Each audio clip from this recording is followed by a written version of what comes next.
Shalom, shalom, everybody. Once again, it is your Bruban Shemayim back with another one. This video right here is going to be about women's rights in America, where they come from. Do they have pagan roots?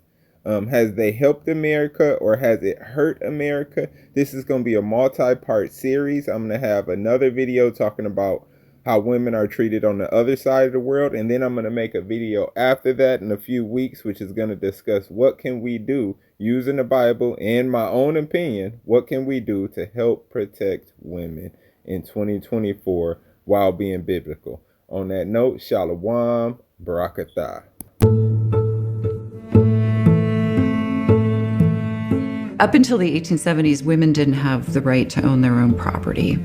Because they were considered property of their husband, and if they went to work outside the home, their wages belonged to their husband. Single women, widowed women had a bit more right to their property, to their wages, things like that. But your husband was entitled to beat you and do just about anything he wanted to you. If they could get divorced, the children also belonged to their husband. Literally, people believed that educating women would damage their reproductive organs. Women didn't have access to higher education. They couldn't borrow money without their husband signing for it. And that continued until 1974. Women couldn't serve on juries. They couldn't make the laws, but they had to pay the taxes. And the women who did enter the public arena as factory workers and traders, and who were already working in the fields as slaves, in some ways they were defined out of the category. They were failed women.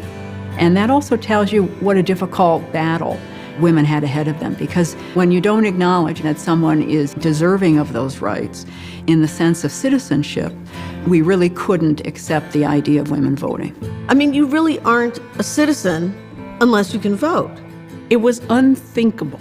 Imagine a society where women wield economic power, where they can inherit land and wealth, not just from their families, but also from their husbands if there are no male heirs.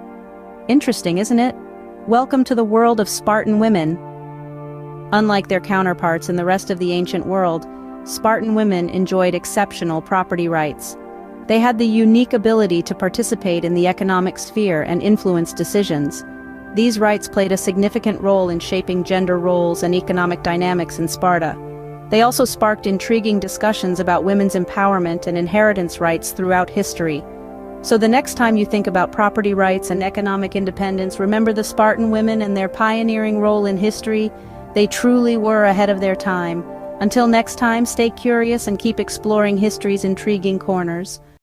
So to sum up what that was saying, it's pretty much saying that a lot of Western ideologies about how women should be in society and the rights and the powers that they should have come from pagans, and he's going to break it down more. Last Greek pagans. Who were the last believers of the ancient Greek religion? The Roman Empire became a Christian empire during the 4th century, but conversion was slow in Greece. That's because Greece was an economic and cultural backwater at this time, so you would expect old-fashioned ideas to survive. As late as the 9th century, there were still parts of Greece where people worshipped Zeus and the other gods. The last holdout region was Mani, a rural mountainous region just south of Sparta. This region is so remote that until recently it could only be accessed by sea. It was inhabited by people who claimed to be the descendants of the ancient Spartans. Since then, there have been a number of revival attempts, and today there are thousands of people in Greece who follow the ancient Hellenic religion.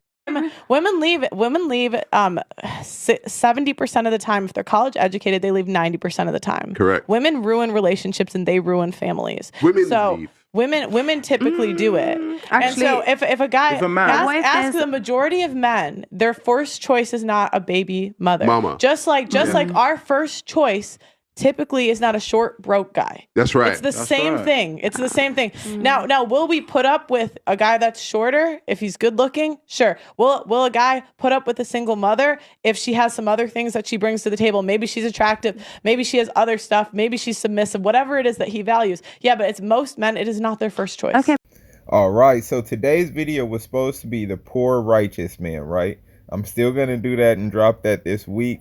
For whatever reason, I was irritated and could not sit in that chair to do that. So I decided to do this video, and this is going to have a couple parts. This is the first part about Western women, Western family behavior. Where did it come from? The next one I'm going to drop is Eastern, because they both have their flaws and their benefits. And we're going to go into both. Then we're going to use the Bible. I'm going to use some common sense and some historic facts. And we're going to try to figure out what might be the best way for everybody, including the women.